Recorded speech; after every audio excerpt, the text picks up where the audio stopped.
peeps? What's good? Man, why does the modern video game industry feel like a drag? Like every time you turn around, there's bad news. Like, games are getting canceled, studios getting shut down, people being laid off. Every week is something new, right? And we went through pretty good summer showcase season. We had some exciting games announced coming for this year and next year. We're like, okay, cool. Hey, man, excitement is back. And then the next week or the next couple of weeks, it's like, oof, bad news after bad news. So why does it feel this way? And also, what green shoots can we see that can bring some optimism around here? Because it's not all bad. I mean, there's still exciting games coming around, and we definitely don't want to be overshadowed by everything that's going on in the industry. So, I wanted to talk a little bit about that today. Just um, this article here kind of captures my thought from Thomas Wild. I think good job kind of summarizing what's really been going on lately.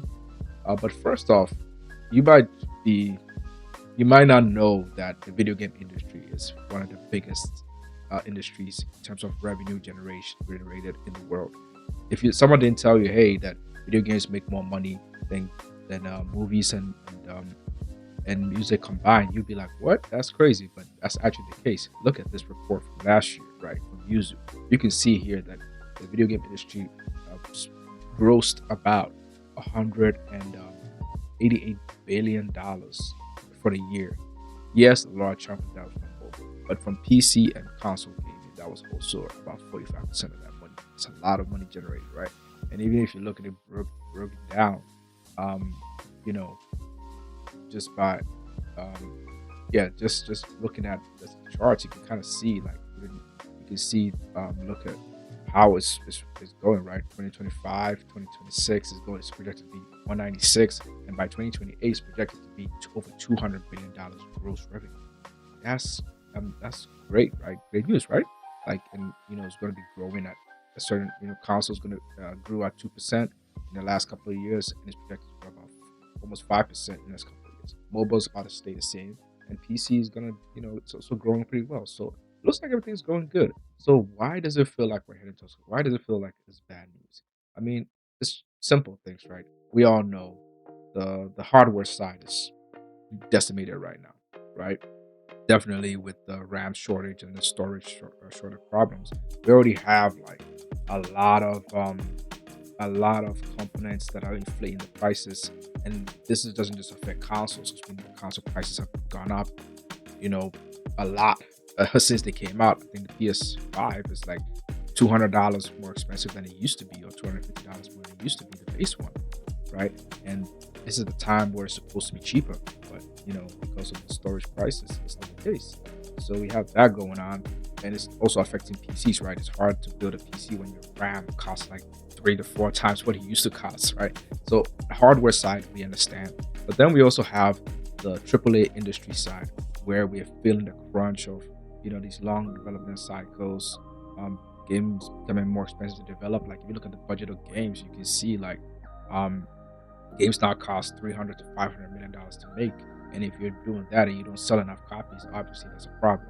So those are the things that are causing a lot of these companies to you know feel like even though they're making more money than they've ever made before, it's not good. It's not healthy for to sustain their companies if they're laying off people. And of course, there's also some corporate greed shoved in there where they want to make more money and they want profits. That's part of it too. But that's kind of what's the feeling there. That's why we're having so many layoffs and so many things being shut down. And then on top of it, companies making decisions that are kind of sad um, for things, taking away things that we used to have in gaming, right?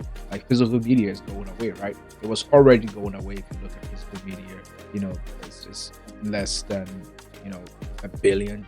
It's less than 2 billion generated in the U.S. alone annually. Now it used to be way more than that, right?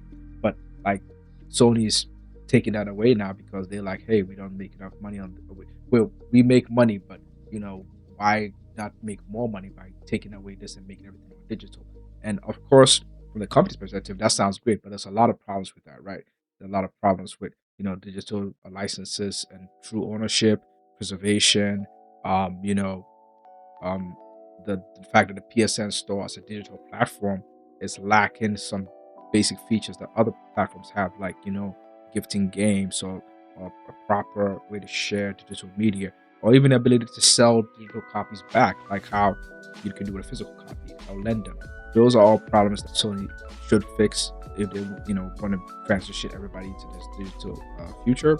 Um, but I get why they're doing it, right? Because physical media is tuned down. It's not a it makes more sense for them to stop producing that into digital.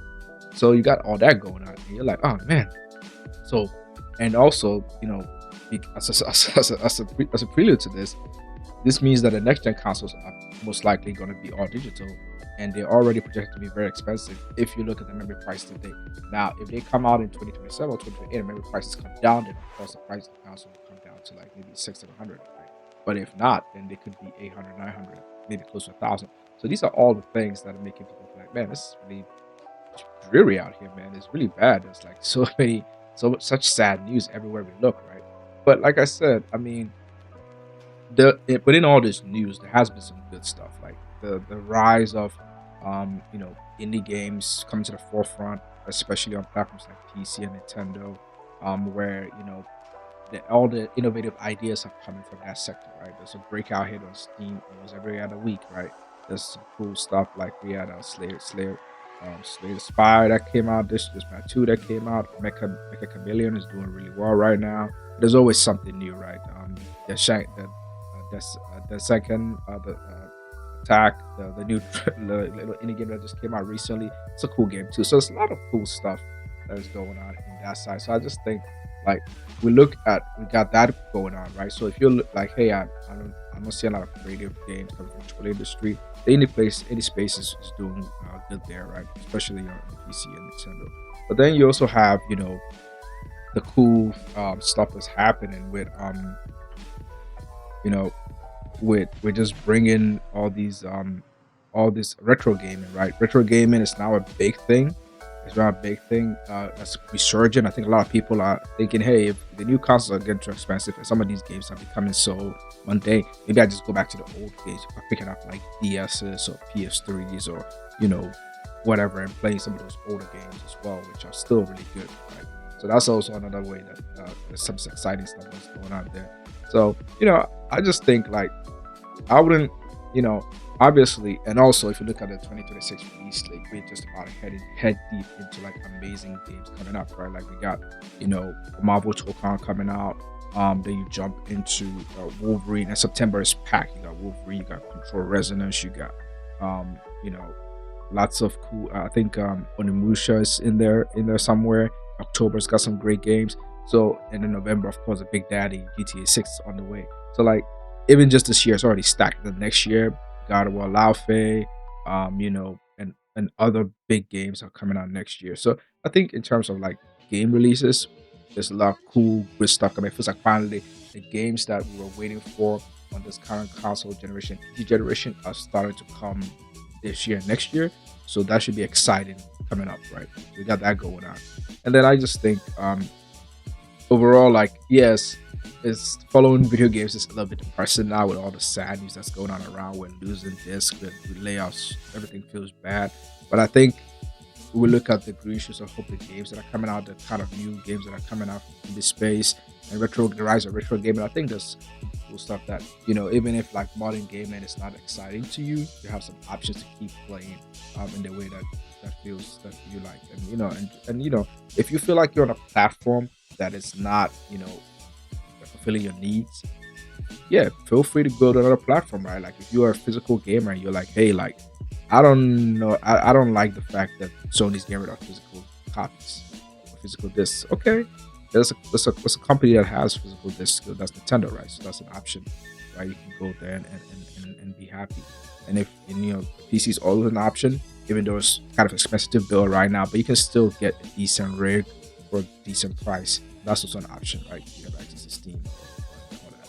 So yeah, and of course, staying on consoles is also fine. Staying on PlayStation, they have the exclusives. That's also great, and Xbox has some stuff too. So there's every platform has some cool stuff going on, even though there's a dreary time.